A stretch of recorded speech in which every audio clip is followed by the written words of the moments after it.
This is Leviso Laser Live, talking with Lawrence County Solid Waste Director Darrell Ratliff about plans for cleaning up Lawrence County in the future. He's been on the job for a couple of months, and I thought he'd let us explain what he's doing and what he's got planned. Okay, Darrell. There's one thing for sure, that we live in a very, very beautiful county, and it's such a pleasure to see all these sites, and every now and then you run into a place that it seems that people really don't care what they're doing to our county, but every time that you put garbage in a creek, you create a problem. Every time you throw garbage over a hill, you create a problem.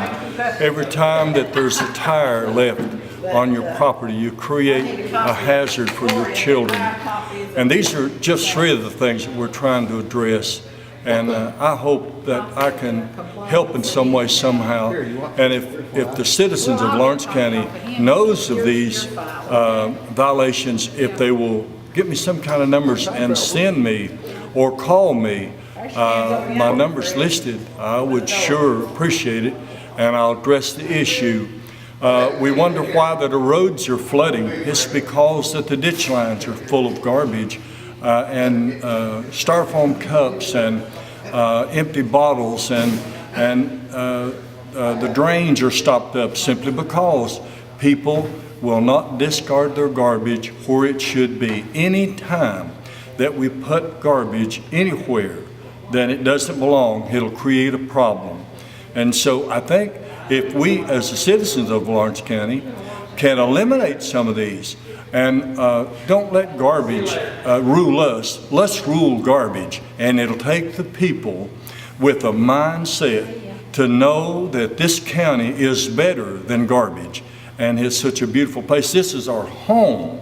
This is where we want people to come and settle and to move in.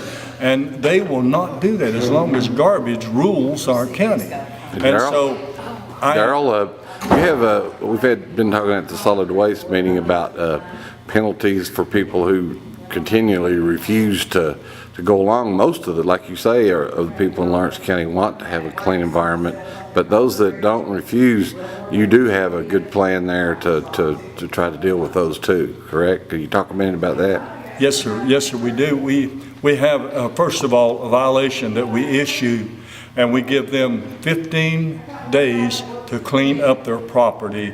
And then if we see progress, we'll extend that to 30 days. But if there's no progress, then the first fine is $100. And then if they refuse to clean up their property, it increases to $500. And then if they refuse to clean up their property, then the county will clean it up, and they will pay a much higher cost and put a lien on their property. So it would be the most feasible thing is that when that they realize that the violation has been issued, is to promptly clean it up and get rid of it and put it where it needs to be. Do you find that most people here in Lawrence County are supportive of your efforts that you've run into? Mark, so far they have been really, really supportive.